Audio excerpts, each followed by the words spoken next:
Are you a brave entrepreneur, lost in how to market your business? Feel like you're always playing catch up and barely cutting the mustard? Well, you've come to the right spot. This is Hot Dog Marketing, the place to learn clever marketing ideas to grow your business. As a serial entrepreneur, your host, Kimball Stadler, is the CEO of Top Dog Performance with over 25 years in the marketing industry. Whether you need direction on social media or campaigns that get results, you're about to get a behind-the-scenes look on the good, the bad, and the ugly of everything marketing. And now your host, the big dog herself, Kimball Stadler. Thank you for joining us today. You're listening to Hot Dog Marketing, a show dedicated to helping smart, resourceful business professionals who get frustrated with the endless options that they have in promoting their businesses. We bring you tips, tricks, strategies, and hot trends to help make sense of, frankly, what works and what's just a shiny object. And sometimes we do chase those shiny objects. Our guest today is actually Ellis, and he's got quite an extensive corporate experience as a business person, as a leader, a passion for educating entrepreneurs. He is the perfect fit to become what's called a certified focal point business coach, which we'll hear more in just a minute. The outstanding focal point curriculum has tools. It's powered by a lot of wisdom and experience from Brian Tracy. Many of you might recognize that name, and a perfect complement to what his experiences are, what he brings to the table. And it really allows him to help smart business owners and leaders go even further than they ever thought they could. His background is marketing and sales, strategic planning, and really, I have to tell you, his coaching, not only is it insightful, it's real world because he's had the experience, and I should know because I work with him, and I've seen my business take off. So, Ellis Mass, welcome to the show. Wow. Thank you so much, Kimball. It's great to be part of it. Oh, I love it. I have to tell you, I'm just going to jump in because I have done so much with something you helped me with in the last month, which is actually all about personality. And for those that are listening, they may have heard about something called DISC. So since you've known what I did with this and how you integrate this with your business, I think we need, as business people, we really need to know what our personalities are, what we're good at, what we might not be so good at, what we might have to offload. So why don't you start us out? Tell us exactly, from a business coaching method, typically you start with an assessment of a business owner's behavioral style. Why is that? Well, it's a great point, Kimball. And I think, the reason that we start pretty much any coaching engagement with a behavioral assessment, and specifically a DISC behavioral assessment, is that we're all wired differently, we all communicate differently, we all think differently, we have different priorities. But ultimately, there are four main styles, and it goes from D to I to S to C, hence the DISC acronym. Some of us are very direct, some of us are more influencers, some of us really appreciate steadiness, and some of us are really compliance and analytical oriented. Mm-hmm. And depending on what behavior style you are, you're looking at the world through a different filter. So it's hard for me to be a good business coach or marketing consultant or whatever role someone engages me in unless I know how I'm going to get through to you and how you're wired. But more importantly, and I literally just before we got started, just finished taking a client through a DISC assessment, and half the time we spent not just understanding their own behavior style and kind of what their strengths are as a result of that and what their potential pitfalls and watch outs are, but also how do we apply this to others in a real world business sense? How do I speed read what somebody else's behavior style is so that I can tailor my communications to be a better fit for what they're looking for and the way they need to process communications? What a better fit for the world of marketing. Yeah, and it really does. You really do have some breakthrough communication with this style. So going through, not to retrain all of us, or because it's a lengthy process to go through, and then you give a window into what that assessment is and how you integrate it with your business. So there's a process behind it, which is what I really love, because it all made sense. Maybe that was my personality, but it all made sense. So take us through, you're mentioning that DISC. So take us through what the four main styles are of the DISC methodology. Sure. Well, and the reality of it is we're all really complex individuals as human beings. We're combinations of all four, but we really do tend to gravitate towards one area where we're most comfortable. That's kind of our default. So if your D dimension is highest, that means you're more about kind of dominance. You kind of like to dominate a conversation. You're pretty assertive. You kind of get in there and tend to like to control the flow of a conversation. Very, very down to business. Very, very on task and task oriented. And the world kind of needs to understand that and address you as such if they want to be persuasive and influential with you. An influencer style, the I, is really all about the relationship and really all about creating that personal kind of comfort level first before we get into business. So someone with a high I orientation would certainly want to talk with you a little bit about the ball game before you got into business, even if just briefly, to create some kind of a personal rapport before launching headlong into business. Going around the horn to the S dimension, steadiness. These are people that are also warm, but a little bit quieter, a little bit more laid back. I don't want to use the word introverted because that really takes you to a very different type of assessment, but someone who is not necessarily going to be the initiator of a conversation, someone who needs to be drawn out. High S's, they value steadiness, they value stability, they don't like to be rushed into decisions, they don't like to be kind of harangued into doing something. You'll turn them off real quickly if you give them a hard sell. And lastly, C stands for compliance. I think that's a bit of a misnomer.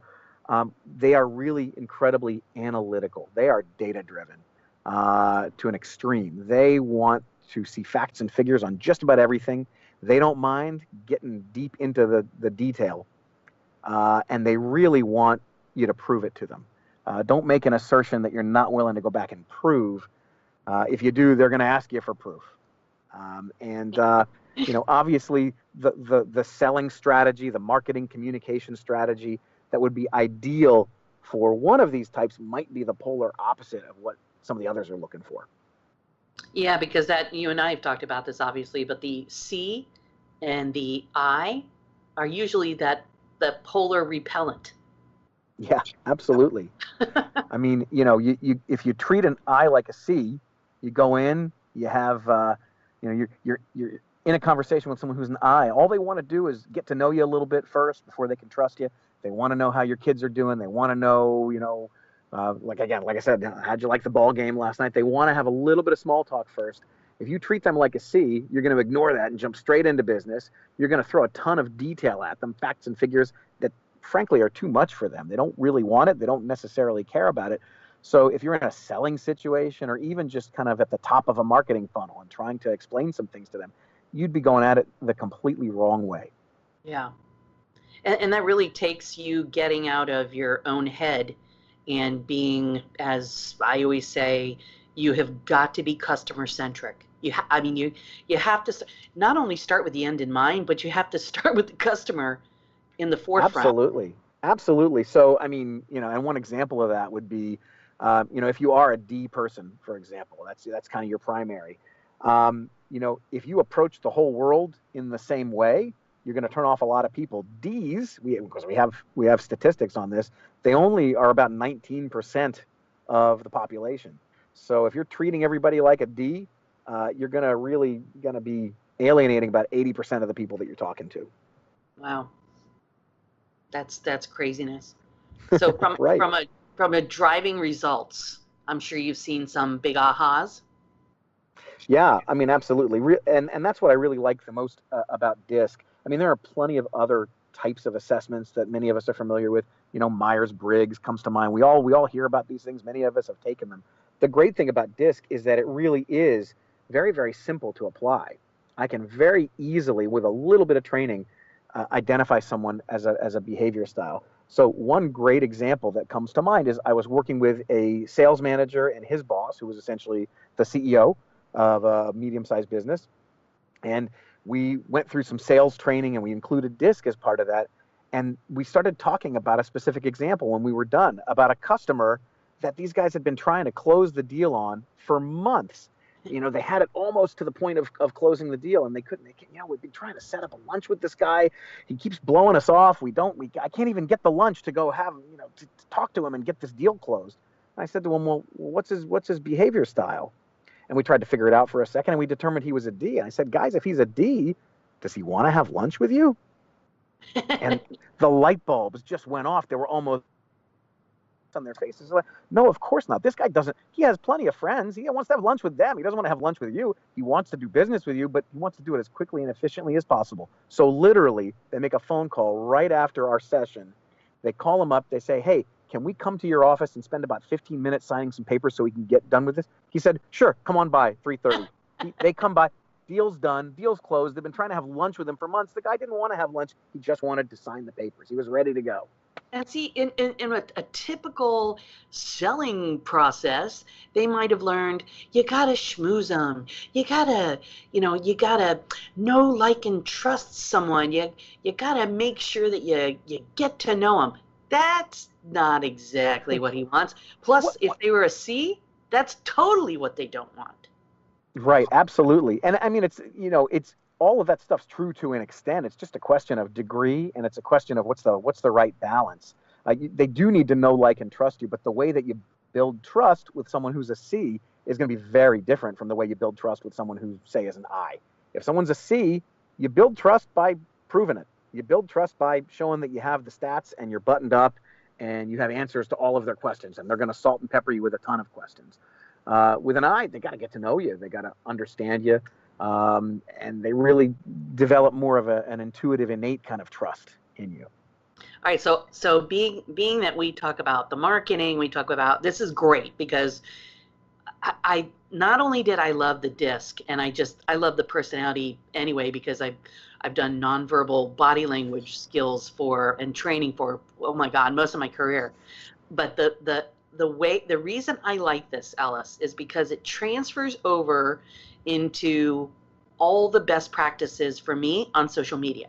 So you mind me sharing? I have to share this. Please. Because here's how I took your information and pushed it home. And I think for everyone listening, you're going to understand how do you transfer this. Let's say you have an online business, you don't see them, you got social media that you got to do, and you know all these different personalities. Let's say I'm an I, which, Ellis, as you know, I'm an ID. So yes. I'm the one that's like, let's get them engaged, let's get them up, let's get them going, let's get them talking. And those C's and S's are like, leave me alone. So when it comes to understanding what I need to post, and we all have different personalities, and to think, this is what I did with this. I said, I've got to think about what I'm posting and who's going to respond and how do I get them interested no matter what personality they have. So here's what I did. I called it the psychology of a post. And I took DISC and I thought, okay, so on your C's, because you trained me, you taught me well, and on the C's and on the S's, they want to read facts and stats and figures and be more contemplative and process and chew on the information. So when it comes to how that transfers over, and I know I'm being very generalistic, but it's working. The C's and the S, and the C's and the S's, stats, so 56% of blah, blah, blah, blah, and also an infographic. And really just, if no one's heard of an infographic, it's just take a complex theory and a process, wrap a very simple explanation with some visual elements in it, so you can you're storyboarding. You're kind of telling a story, and those are phenomenal with your D's, your C's, and your S's, because they want to look at it, process it, digest it, and then they understand whatever the concept is. Does that make sense to you? Yeah, absolutely. And by creating kind of a variety of different posts, you're really able to kind of check the boxes for the different behavior styles that you might be trying to influence. Yeah, and there's, I, a lot of A/B tests. Like if you do an A/B test, I do I do A/B tests where I keep the same imagery, and then I change the message now based on the personality that I think I'm going to hit. That's right. Makes a lot of sense. And I think, well, what people might not know who are listening is that not only have I worked with you, as you mentioned, also I have the pleasure of working with you as you're helping me develop my social media presence and footprint. And man, you've given me such great variety of great content and things that we've worked on some wonderful strategies to make sure that we're engaging all of them. There's a great book that I'm a big fan of by a guy named Gary Vaynerchuk called Jab, Jab, Jab, Right Hook, really all about giving everybody the things that they need to develop that relationship with you in social media before you go for the hard sell, that right hook. And I think that the thing about understanding different jabs, different pieces of valuable content that you need to provide to kind of soften them up a little bit, that really appeal to different behavior styles. So that the jabs that really work well for those high I's are going to be very different from the jabs that are going to be interesting and effective and impactful for those high C's. Yeah, I appreciate it. And going back to the post too and using disc, you're on social media. If you've got a lot of C's and a lot of S's, they're going to read. They're your lurkers. They're going to read it. They're going to digest it. They may not, and don't ever get offended, they may not like it. They may not post. They will not comment. But that doesn't mean that it didn't make an impact. So just because you think you're hearing crickets, trust me, the phone just rang before we got on the phone. I just did a Facebook ad that just went off the charts, Ellis. Wonderful. And someone did a screenshot. They were a C. They did a screenshot and they sent it to someone that's looking for services that we provide. And I got a call from a guy that is such an I and such a D. And he got the message from someone that was more of a analytical person. So it's interesting because it's like, okay, did that make sense? So your C's and your S's, to me, Ellis, it makes sense for me. They're my influencers. Ooh, that's a good way of thinking about it. I mean, I think the other thing, because that's a really good observation, the other thing that you might think about, the lesson that we could take from that is that varying the call to action among your posts makes a lot of sense too, because like you said, it's those high I's, those influencer types that would love to make comments on there and have some dialogue with you and maybe hit that like button. I mean, the I's love the like button, but and then that's probably all that they're going to do. But if you have, let's say you have a link somewhere where you're providing some information and then you have a link to your website or to a page that offers more statistics or more backup for that. Yeah, an I or a D, not so much. They're really probably not interested in any more detail. But that C might be more likely to click on that link and get more detail if they are a prime prospect for you. So different call to action. You are exactly right. I'm telling you, this works. This is how I get so, God, I'm over here like getting antsy. This works so well, Ellis. Yeah, I mean, it really is amazing the impact. And that's why, again, pretty much every business owner or leader that I work with, I take through a DISC assessment. And half the time we're spending, it's not really even awareness of their own style. It's really, how do we apply this to others? Because no matter what job you're in, no matter what type of business that you're in, but particularly anything with a marketing or a sales component to the role, you have to know this stuff. It just is so impactful and so applicable to practically any business. Yeah, I agree. And what I really like is what you bring to the table, because you have that practical application, that experience. There's so many times, and trust me, I've had them, business coaches or, someone that's in your coaching industry, it's all talk and there's no practical application. And that's why I love you've broken that barrier. You've been there, you've done it, you've seen the bad, the good, the ugly, and you coach that business person to say, okay, look, Can you pull it off? Is that your personality? If not, and you still need the end result, how are you going to deal with it? So there's no, Mr. Ellis is a no excuse guy. And frankly, that's what I love, because it's get you over to the, and sometimes I hate you, but I get off the phone and I know it's for my interest, because it's a matter of, I don't want you patting me on the back. Every now and then it's nice, and I like feedback, and a lot of people like feedback, but you move people to the next step, successful people and people that want to have success. So thank you. I like the different elements. Not only is it, I've seen you work with startups. I've seen you talk about individuals that are high on the production end.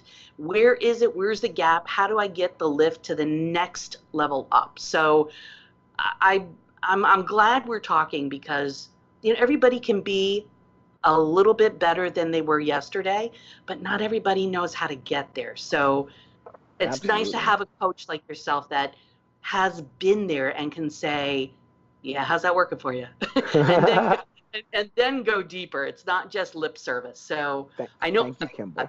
I love it. So it is a point of personal pride, and as well, for myself and for Focal Point, that we do provide this quantitative report that comes with the DISC assessment, but that's really kind of only the beginning. It's what can we take? How can we apply this to your individual business or your group, your team, whatever? And it's funny that you also mentioned, that I kind of push people, and that's kind of my role as a coach now. Right. And whenever I take someone through a DISC assessment, and I ask them to, now I'm giving up all my secrets here, but I ask them to try and at the end speed read me if they've just met me, and guess what I am.